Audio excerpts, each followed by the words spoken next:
DW Living Planet.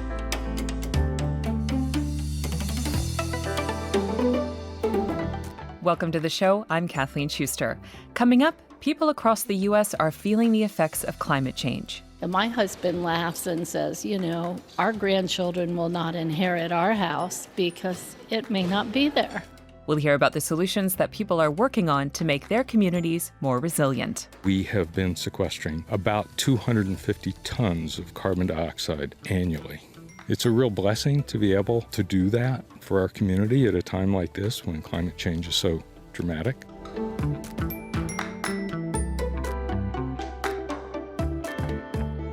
You're listening to Living Planet. I'm your host, Kathleen Schuster. On this week's show, we're taking an in-depth listen to climate change solutions from across the U.S., from wine growers to aviation experts. Like many countries across the world, the U.S. has seen extreme weather happen more and more frequently on an unprecedented scale. And as of early December 2023, 25 of those climate disasters had already cost the country upwards of $1 billion each. That's according to NOAA, the National Oceanic and Atmospheric Administration. The Biden administration announced in November it was putting $6 billion toward climate action as part of the Inflation Reduction Act and the Bipartisan Infrastructure Law. But it also warned Americans not to become complacent, because the climate crisis is now affecting every sector and every region. But there are already a number of companies and private groups who are anything but complacent, and they've been working to find sustainable solutions fast. Reporter Claudia Sarre has this feature. It's presented by Ben Ressler.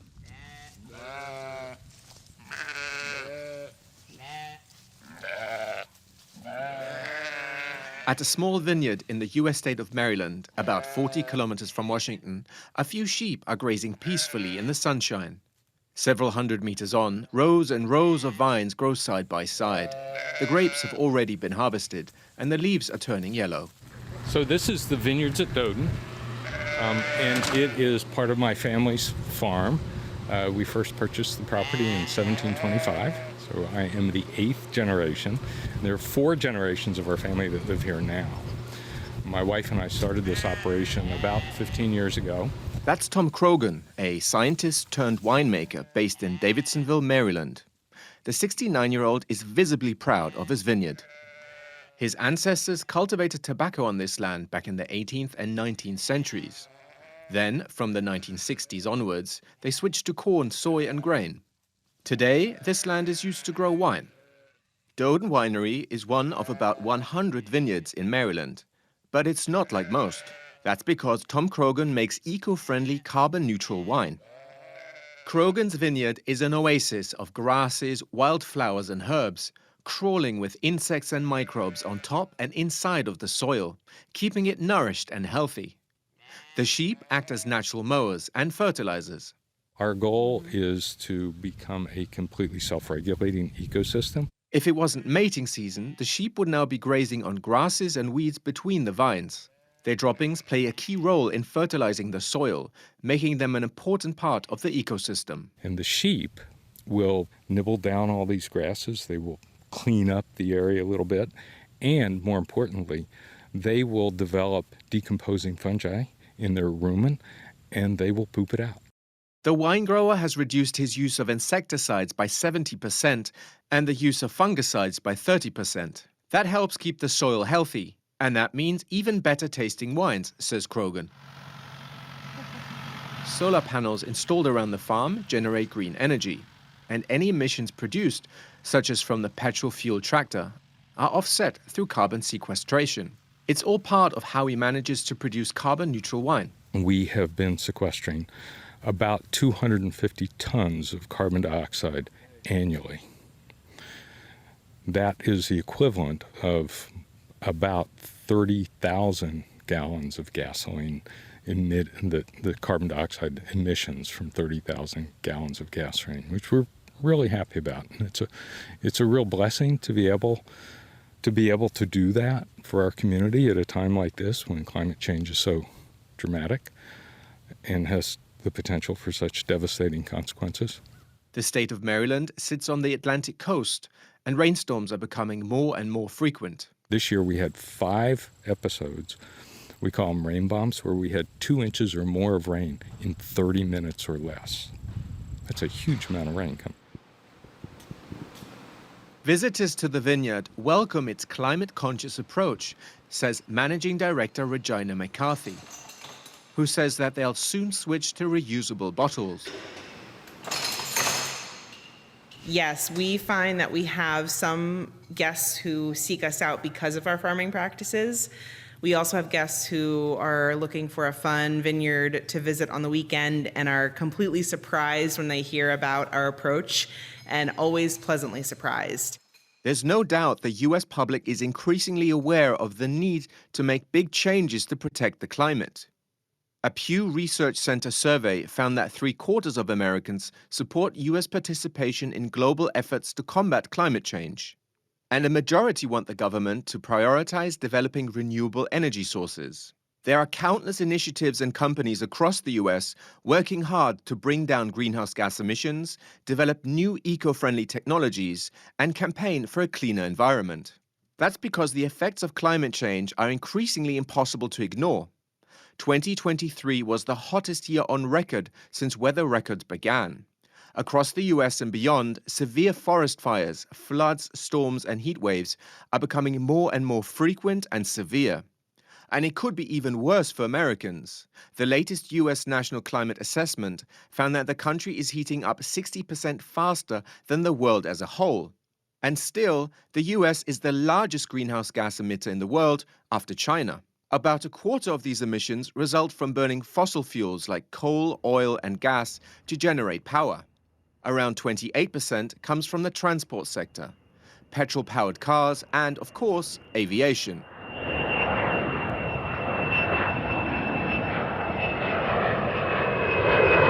That's why a Vermont-based startup is working to revolutionize the way we fly. Beta Technologies, headquartered right beside Burlington Airport, has spent the past 6 years developing electric aircraft that don't run on fossil fuels. We started in 2017 to help bend the curve of climate change down. And we're passionate aviators, and so we looked at how do we actually have the biggest impact as quickly as we can. From his office, Deputy CEO Newton can see into the nearby hangar. 2 electric airplanes are parked there. Their curved windows and tapered narrow wings make them look like something out of a science fiction film. One day, these Alaya 250 electric aircraft will be mass-produced in a brand new factory. This aircraft down here, the Alaya 250, is designed as a platform to allow for a lot of different mission sets. It's pretty big, right? It's not what people think of necessarily. It's a big 50-foot wingspan, big volumetric bay. It's designed for cargo, military logistics, medical logistics initially, which is where we think we can have that big impact. His company's clients include the US Air Force, logistics company UPS, United Therapeutics, and a biotechnology company shuttling organs between hospitals. It costs far less to recharge the Alaya 250's battery than to fill up an airplane with fuel.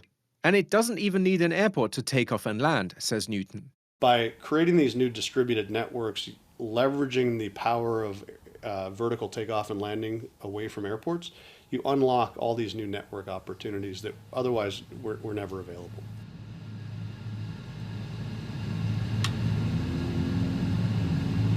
Luckily, there is a flight simulator to bring Newton's descriptions to life.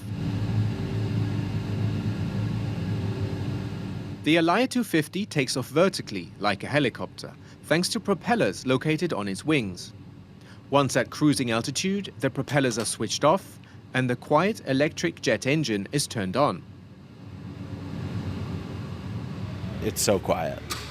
It's incredibly quiet.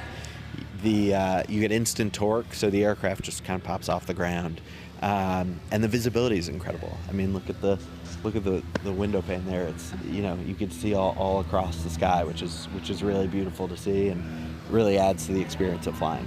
The biggest challenge for this type of aircraft remains effective range, just as it remains a challenge for electric cars.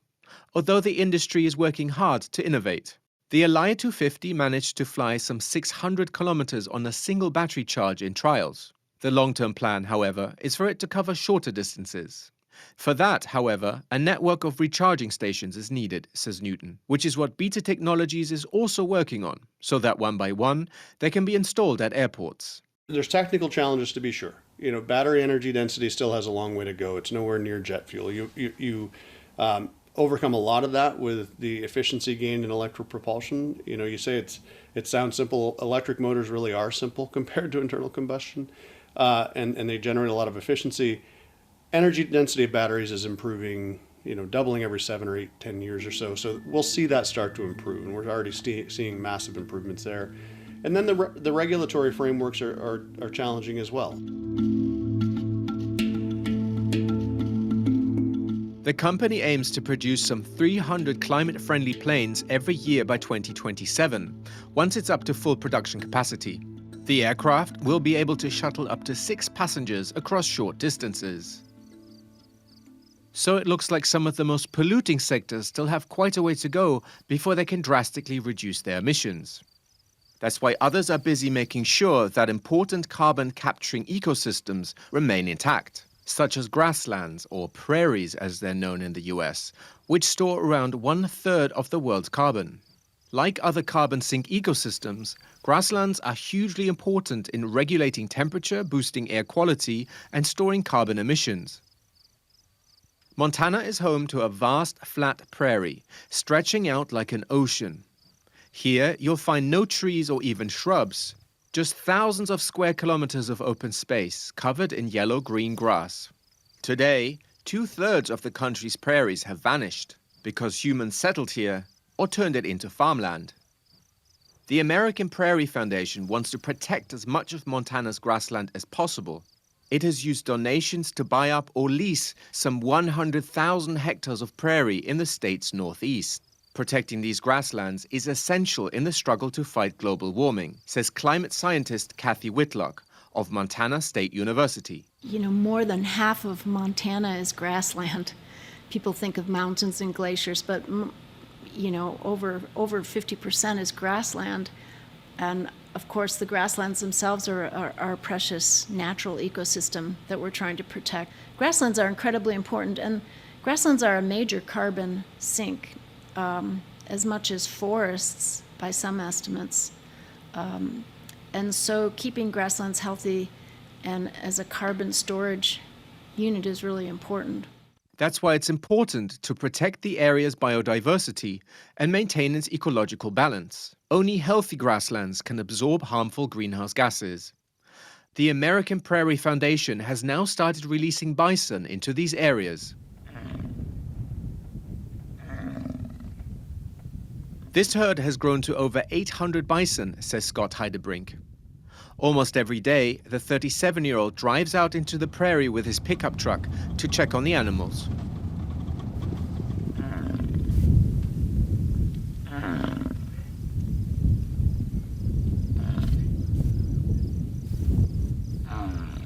They're home here. This is where bison live. This is where they belong. This is where they historically would have been. And I feel as though if we're going to have a fully intact ecosystem where people can come actually see some semblance of what was here 100 or 150 to 200 years ago, bison are a significant part of that. Without them on the landscape, it is not going to be an intact, functioning ecosystem. At the beginning of the 20th century, bisons were on the brink of extinction, but populations have since recovered. Over the past thousands of years, these animals have adapted to Montana's warm summers and cold winters, and they play a vital role in the grassland ecosystem. The interactions are unlimited. There's so many. Everything from the snot that comes out of their nose to them, the feces that hits the ground, to them urinating on the ground, just their hair that they shed every spring. Like this cow that's walking past us right now, she looks like she was just tearing up a shrub. It's stuck in her right horn. Bisons roll around in the dirt. Their hooves loosen up the soil, and that makes it easier for local plants to flourish.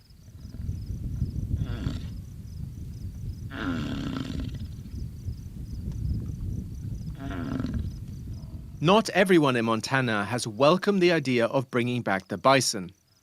Cattle breeders in particular oppose the move. They fear that bisons will spread diseases such as bovine brucellosis, and they worry that they'll have less land for cattle to graze on.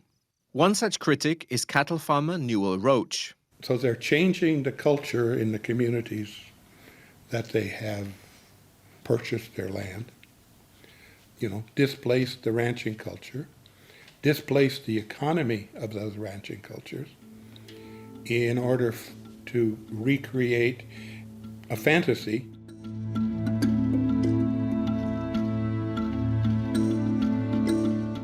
Montana is a conservative Republican state. Its government promotes coal mining and the extraction of oil and gas.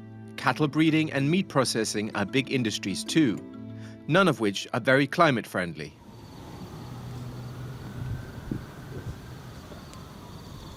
This is Washington, D.C.'s Anacostia neighborhood, home to the Anacostia River, which was heavily polluted in the 1970s.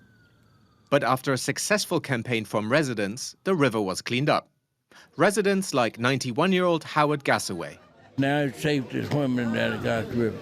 And the fish is not jumping up out of the water trying to get oxygen nowadays. so that tells you something.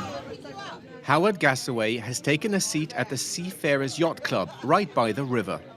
Founded in 1956, it's the oldest African-American yacht club in the U.S. Gassaway is hard of hearing, and his wife Janet is always by his side. She remembers the time when the Anacostia was known as D.C.'s Forgotten River. Back then, it was one of the 10 dirtiest rivers in the U.S. That the Anacostia was dirty, stinky, trashy, nasty, all kinds of little things about it. So when he was given the opportunity through Marion to get support from the city, we really worked on it immediately. The 1980s river cleanup was a tremendous amount of work, says Janet. There was so much garbage in the water and along the embankment that almost the whole city had to help with the cleanup. To this day, people come together once a year to collect and remove garbage along the Anacostia River. We had refrigerators. We couldn't believe the stuff that would come up from the lower end. And they would have people to dump stuff, I guess, along the way. And, of course, when the rain comes, it washed right into the water. And it would be in the bottom end of the Anacostia with us, with the low tides. We had all kinds of things, and even 2 cars with, unfortunately, dead bodies. Howard Gassaway and the Seafarers Yacht Club, which played a huge role in the cleanup, are supported by environmental organizations like the Anacostia Watershed Society. It's based in Bladensburg, a small Maryland town right by the river. 60-year-old Chris Williamson heads the organization. He takes a stroll down to the river as he talks about the successful cleanup. It's been dramatically improved since then. The 2 major pollutants, I should say categories of pollutants, were pollutants from sewage and pollutants from chemical pollutants from industrial concerns, like there was a munitions factory along the river, there was a cement plant, there was a gasification plant, there were several other manufacturing concerns. Removing pollutants from the river is expensive, says Williamson. But the ecosystem is recovering. Fish, waterfowl, beavers, and even bald eagles are returning. And there's more good news. The city of Washington modernized its outdated sewage system. Now, untreated sewage no longer seeps into the river during storms. The city improved the system after the Watershed Society and other groups took legal action. The river is also important to surrounding communities as a place to fish, relax, or cool off, says Williamson. Urban rivers are becoming increasingly important as a response to climate change. A lot of cities are starting to look at their rivers in terms of how can we take advantage of this river to help people in dramatic heat events, for example. Can we create safe, clean, accessible swimming areas where folks can come and get some relief from the tremendous heat effects that climate change are going to bring? Mr. Mendelson? Of course. Okay. Of course. All right, sir. How you doing? 91-year-old Yacht Club chairman Howard Gassaway is pleased with the cleanup. He says it's come a long way. He often takes his boat out onto the river. Oh, yeah. Oh, everybody asked me. I was out for the 4th of July, and So we're doing education now. That's what I'm all about now, you know, making the water safe. He always goes boating on the 4th of July, though he says the biggest issue is drawing attention to the problem of pollution. The effects of the climate crisis, meanwhile, will also impact the river.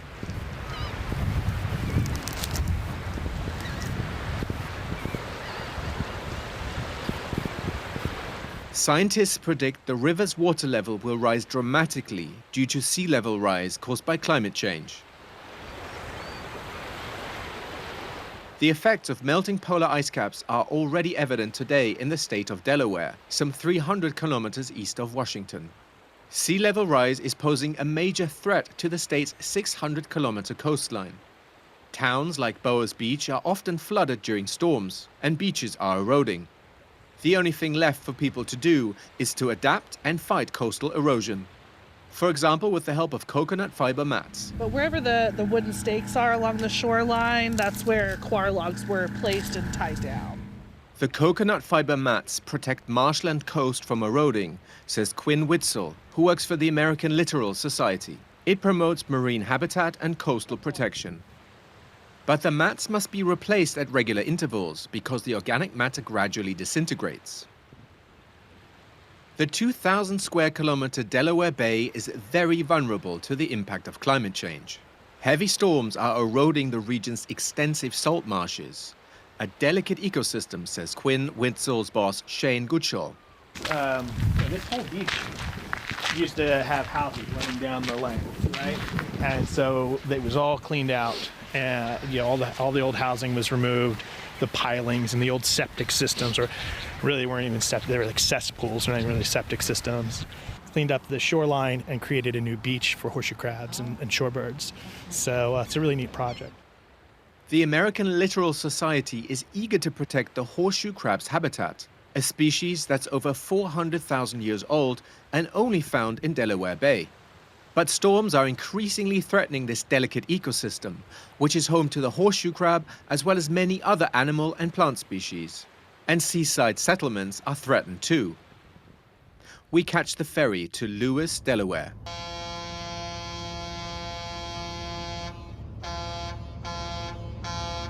Where many homes are at risk of flooding. Today, researchers are talking to the residents of the small town of Millsboro about the dangers of climate change.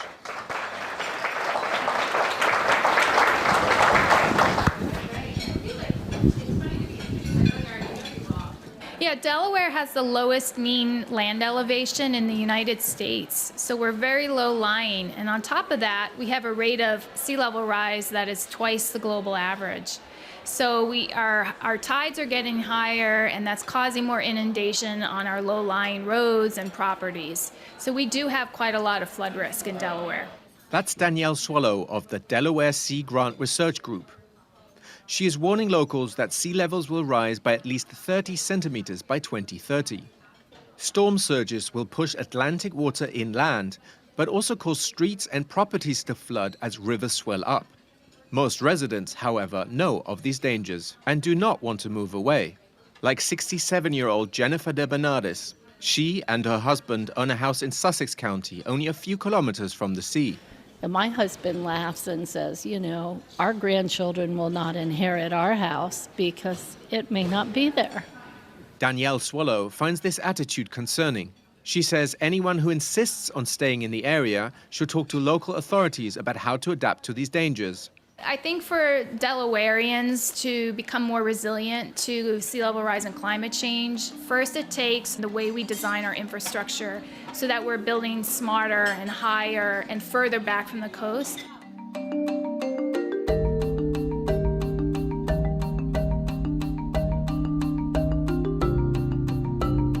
Adapting and becoming more resilient to an increasingly extreme, challenging climate is key, say scientists. And so is bringing down emissions, phasing out fossil fuels, and protecting biodiverse ecosystems. It requires all hands on deck. That's why many Americans are trying to make a difference, to help reduce pollution, emissions, biodiversity loss, coastal erosion, and waste. They know they can't sit back and rely on the US government alone. because a new US government could be voted into office and chart a far less sustainable course, with far-reaching consequences for us all.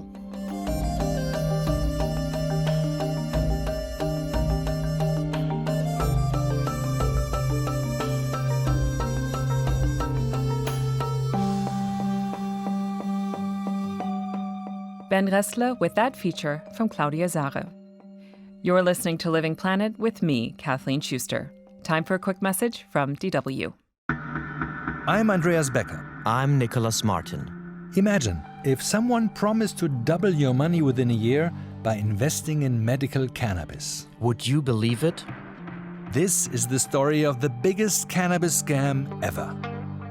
This is the story of Juicy Fields. And the scam might just go on.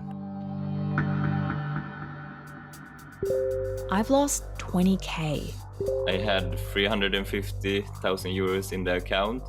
I lost a lot of money myself, but even worse is that I encouraged my own son to invest in Juicy Fields. These scammers, they had brought in psychologists, they had brought in people who are professional in human behavior. This is a story about greed. If you invest 20K, you will have 90K in just 5 years. I think people are surprised that we're offering a good investment. Money, green, like everybody likes money. And it's the story of an industry in a gold rush. Canada is venturing where no industrialized nation has gone before, by legalizing marijuana. And as coalition talks progress here in Germany, there's one thing the three parties hoping to govern together do agree on: legalizing cannabis. There's a lot of fake consultants. There's a lot of people that say we got this, we got that, and they don't have anything. This is Cannabis Cowboys. A story about big dreams, juicy money, and never-ending hype. Brought to you by DW. In this investigative podcast series, we take you to where the cannabis cowboys worked and schemed. This is where Juicy Fields started. We're standing there a week after the scam exploded. Since then, everybody is kind of like running around like headless chickens. We share our doubts. The equivalent would be roughly 280 billion US dollars going in and going out again. Wow. Maybe this is the Juicy Fields account? Yeah. Maybe it's not. Maybe. But we have to find out more about this address.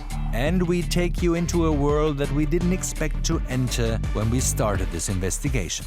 It bears all the trademarks for Russian mafia, and they know exactly how this is done. It's a fantasy. People want that the Russian is the very best. Top fantasy. Kommt einem auch irgendwie so irreal. It just feels surreal, like you're in a gangster movie. So what exactly happened? Who's behind all this? How is it possible that the scam might just go on? That's what this podcast series is all about. We have owners that sometimes like to be flashy, hence why they like cannabis and crypto. One more shout out to Juicy Fields. Check them out on Juicy Fields. Cannabis Cowboys. A story about big dreams, juicy money, and never-ending hype. Brought to you by DW. Find Cannabis Cowboys wherever you get your podcasts. Don't drink the milk. Don't drink the milk. Don't drink the milk. No, this isn't a podcast about milk. If you like historical intrigue, a bit of culture, and a sprinkling of controversy, this one's for you. I'm Rachel Stewart, and I'm travelling around Europe, following the hidden history of everyday things as they're exported through time and around the world, by force, by chance, or by choice. No need to pack your bags. Just subscribe to Don't Drink the Milk wherever you listen to podcasts.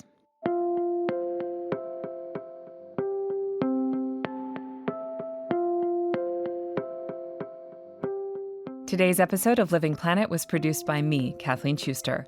Our sound engineer was Gerd Georgi. You can listen back to this and past episodes of the show on our website, dw.com. We're also on Spotify, Apple Podcasts, YouTube, or wherever you get your podcasts. I'm Kathleen Schuster. That's it for Living Planet. Be sure to listen in next week for more great stories from around the world. Living Planet is produced by DW in Bonn, Germany.